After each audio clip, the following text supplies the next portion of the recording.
low, you can still go. Even when you feel slow, you can still go. Even when there's no hope, you can still go. I never answer to no, man, I still go. Go, go, go, go, go, go, go, go.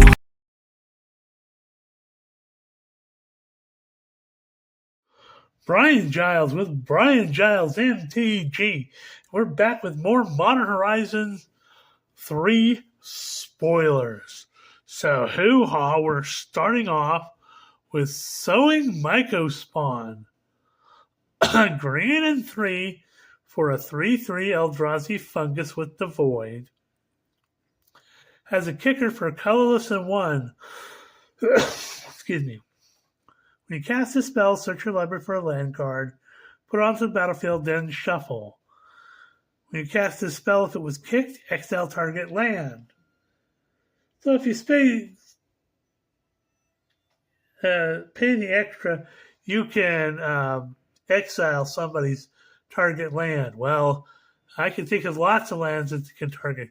Cavern of Souls, Triomes, any of the dual lands. I mean, this is a fun little Eldrazi mana fixer and land removal. Hoo-ah.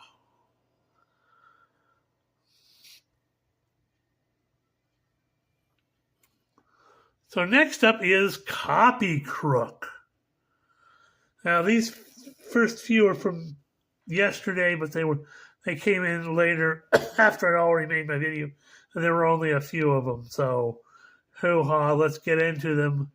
With Copy Crook for 2 blue and 2, you get a 0/0 Shapeshifter Rogue. You have Copy Crook enter the battlefield, and a copy of any creature on the battlefield, except it has whenever this creature attacks, it connives. Okay. Definitely something to think about.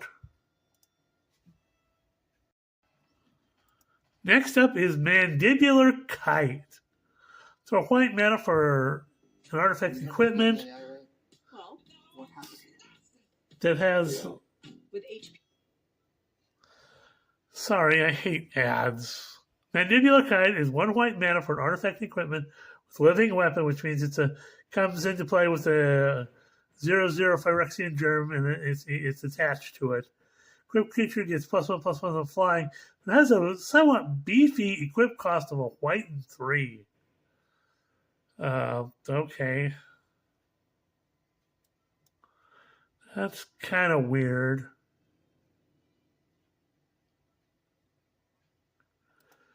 Next up, we have Reef Worm, which is a really interesting creature. So it's a blue and 3 for a 0/1 worm. When it dies, create a 3/3 blue fish creature token. When this creature dies, create a 6/6 blue whale creature token. And when this creature dies, create a 9/9 blue Kraken creature token. So whenever this creature dies, it gets bigger and bigger and bigger. But as a sack outlet that you need, it might be useful. Next up, we have Signature Slam, because somebody's been watching too much wrestling. So, a green and 2 for an instant reads, put a +1/+1 counter on target creature you control. Then each modified creature deals damage equal to its power to target creature you don't control. Excuse me.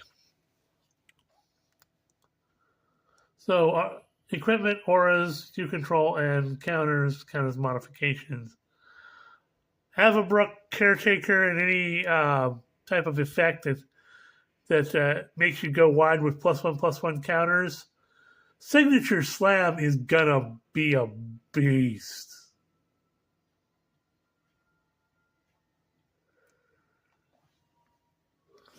I can think of uses it in my Bristly Bill deck as a fight spell. So, hoo-ha.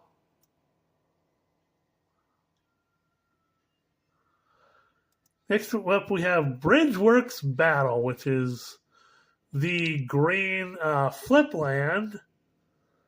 So the front side is Bridgeworks Battle for a green and 2. You get a sorcery that reads target creature you control gets +2/+2 till end of turn and finds up to one target creature you don't control. The flip side is it comes into play tapped unless you pay the 3 life, and you can tap it for a green.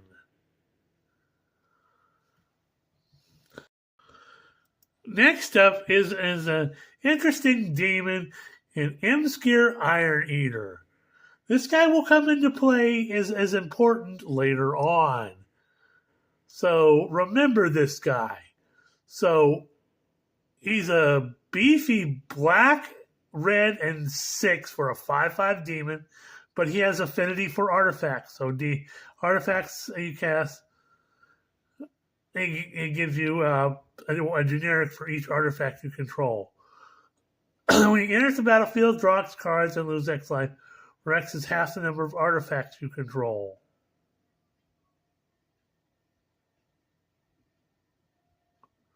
Rounded down. Pay a red and 3 and sacrifice an artifact. Imskir deals damage equal to the sacrificed artifact's mana value to any target. Well, we've had some pretty beefy sized artifacts lately.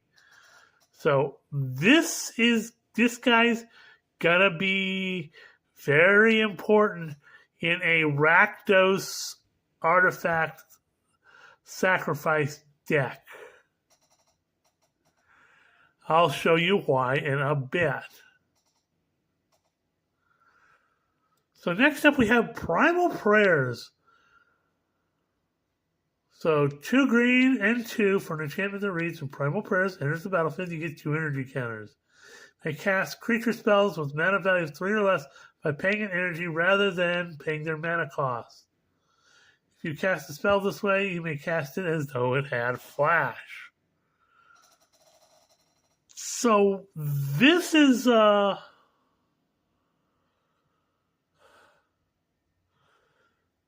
if you're playing with some energy synergy, your low to the ground creatures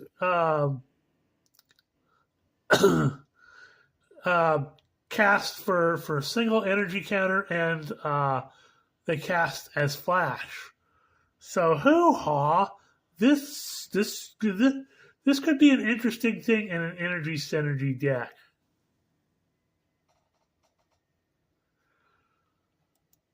Now we have Pyretic Rebirth. Now remember when I was talking about Imskir Iron Eater. Okay, listen to this card. Pyretic Rebirth is a black or red and 2 for an instant that reads, return target artifact or creature card from your graveyard to your hand. Pyretic Rebirth deals damage equal to that card's mana value to up to 1 target creature or planeswalker. Now, we just saw Imskir, whose mana value was 8. That'll take out... this thing will take out... it'll bring your Imskir back and then take out a heavy-duty planeswalker or creature. I'm really, really okay with this.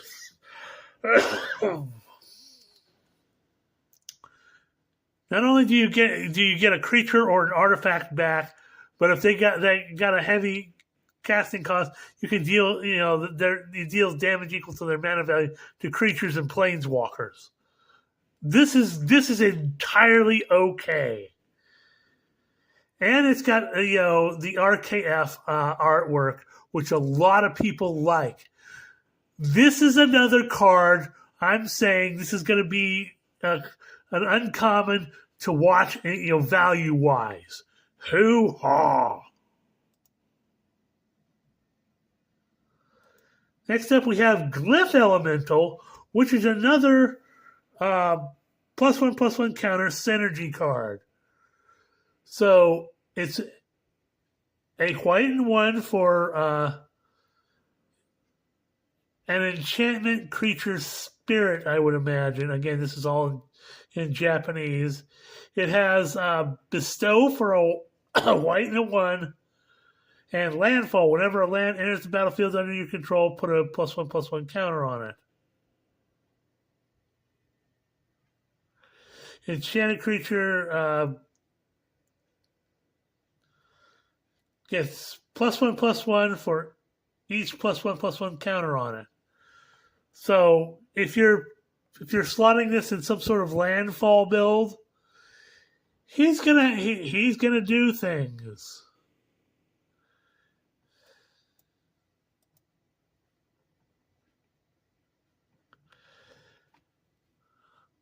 Now, this is Metastatic Evangel. I don't know if this is a real card because it looks like it's like from something that's going to be put on Arena or something like that. And you never know if this is a real or a fake card, but I trust this site for it to be a real card. So, Metastatic Evangel is a white and 1 for a 3/1 Phyrexian Human Cleric. Whenever another non-token creature enters the battlefield under your control, proliferate. Well, proliferate's good, especially with all the +1/+1 counters and stuff that's been going on. So he's not a bad little thing to have.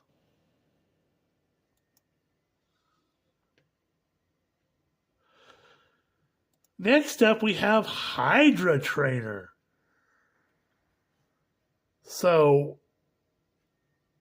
a green and 1 for a 1/1 human warrior. You may exert Hydra Trainer as it attacks. This means it won't untap during its next untap step. When you do, target creature gets +X/+X or to other turn where X is the number of counters on permanents you control. Ew. The return of the Hydra deck. And it has, for a green and 2, it has Adapt 2.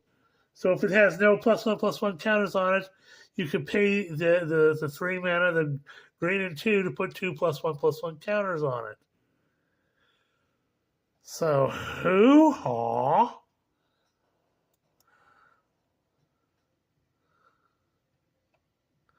Then we have Nyxborn Hydra. I thought this was a reprint, but I guess not. So it's a green and X for a 0/1 enchantment creature Hydra. It has Bestow for 2 green and X. It has Reach and Trample. It enters the battlefield with X +1/+1 counters on it. And if you bestow it, the enchanted creature gets +1/+1 for each +1/+1 counter on Nyxborn Hydra, and has Reach and Trample. This guy is kind of a versatile thing, for an extra green mana. You get to bestow it, and you can give your creatures Reach and Trample, and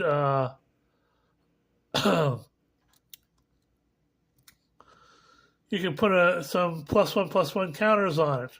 And with your Hydra Trainer, oh god, it's not fun all the way around. I expect to see more Hydras coming.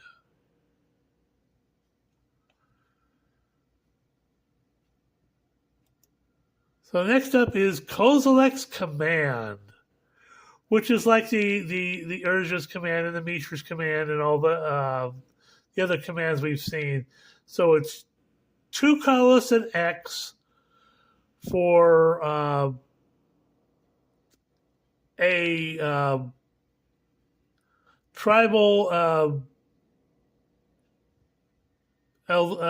instant,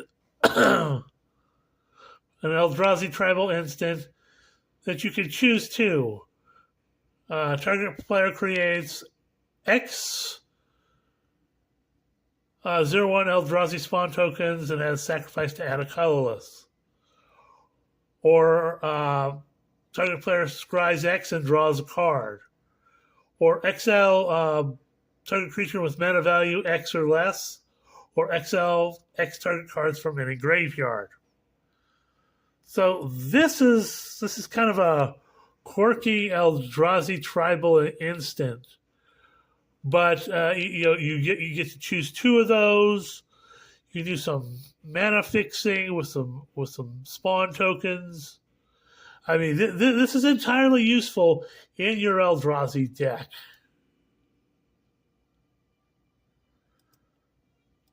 Next up is Eldrazi Linebreaker. So, a colorless red and 1 for 3/3 Eldrazi with Devoid and Trample. At the beginning of combat on your turn, target creature you control gets haste and +X/+0 till end of turn, where X is the number of Eldrazi you control. Ew. Especially if you just laid down a whole bunch of spawn tokens with Eldrazi Command. Ouch, that's going to hurt.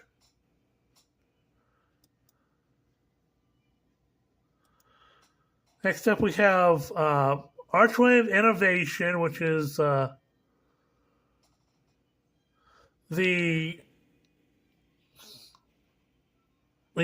unless you control a land for blue, so enters the battlefield tapped unless you control an island, tap it to add a blue, or pay a blue, tap it, next spell you cast has Improvise. Your artifacts help cast the spell after you've done activating mana abilities, and it pays for a generic. So this is kind of a card that you want in your artifact build deck.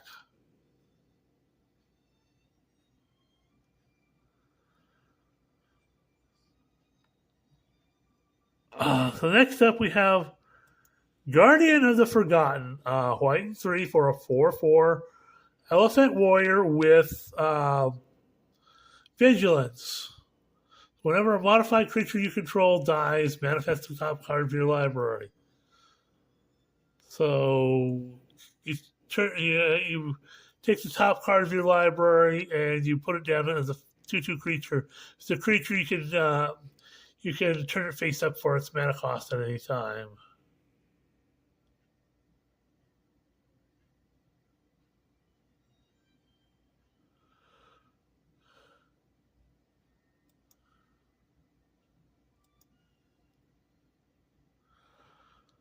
We have the Eldrazi Drone, which is a colorless and 2 for a 2/2 Eldrazi. When you cast a colorless spell, create a 0/1 spawn token, sacrifice this Eldrazi spawn creature token, would sacrifice this creature to add a colorless. Whenever a colorless creature other than this enters the battlefield under your control, it deals 1 damage to each opponent.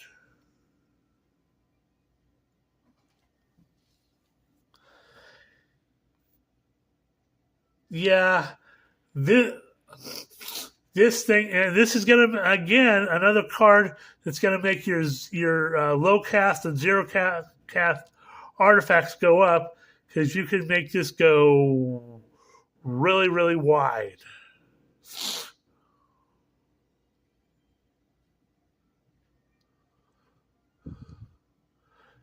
Just pinging your opponents. So this thing is going to do some damage in Eldrazi decks. Then we have Eldrazi Wizard. So it's a colorless at 1 for a 2/2 Eldrazi Wizard. Has a kicker for a green and a kicker for a blue and 1. When you cast a spell, if it's kicked with a green kicker, it destroys. The translation is not sure if it destroys or exiles target artifact or enchantment an opponent controls. When you cast a spell, if it was kicked with the the blue and one kicker, target creature your opponent controls, target creature your opponent controls return to its owner's hand. So you basically kind of unsummon something for that.